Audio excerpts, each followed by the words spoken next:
वर्तमान समय सामना को आसी जे आपण जमिति विभिन्न हेयर कट्स करने विभिन्न स्टाइल करने विभिन्न सैलून को जाती पुओ माने झील माने ब्यूटी पार्लर को जाती किंतु गुरुत्वपूर्ण कथा होची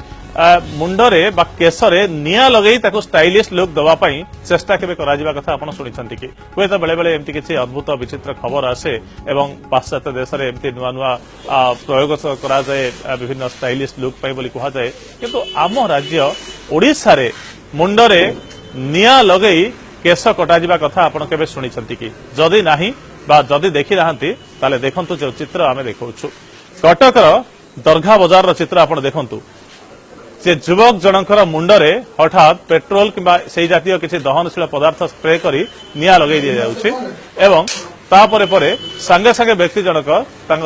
मुंडरू चुटी को काटिया पई बा बाळ को काटिया पई उद्यम करूछंती एवं जहा तांको स्टाइलिश लुक दउछि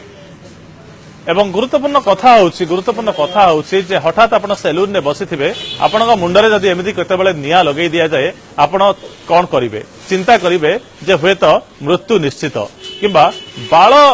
बा मुंडर केश जली जली पोड़िबो एवं सेहिथरे स्टाइलिश लुक आसीबो एकथा आपण केबे चिंता करि नथिबे किंतु ओडिसा परि राज्य रे बा आम राज्य रे एमिति घटना मध्ये घटिलाणी त कोनोसी बड़ बड़ शहर नुहे बा इंग्लैंड न्यूयॉर्क टोकियो जाकर्तार कथा आमे कहूनु आमे सीधा सड़क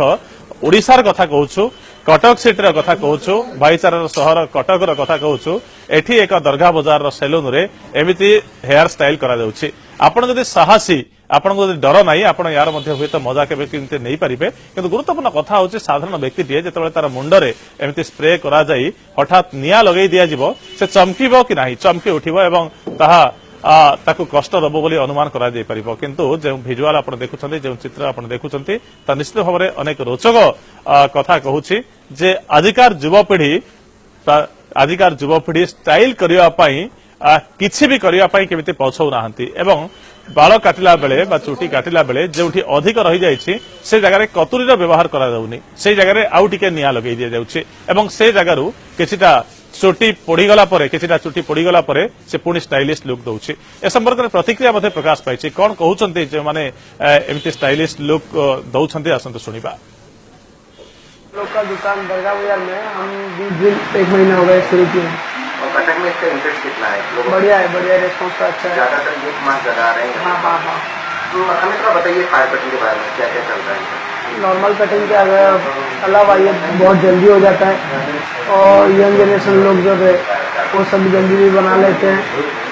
अच्छा रेस्पॉन्स तो अच्छा है मार्केट में इसका अच्छा कॉस्ट वगैरह कितना रहता है रिस्क कितना रहता है रिस्क तो कुछ नहीं है इसमें 300 रुपये इसका स्टार्टिंग है बाकी बाल देखे उसी हिसाब से पैसा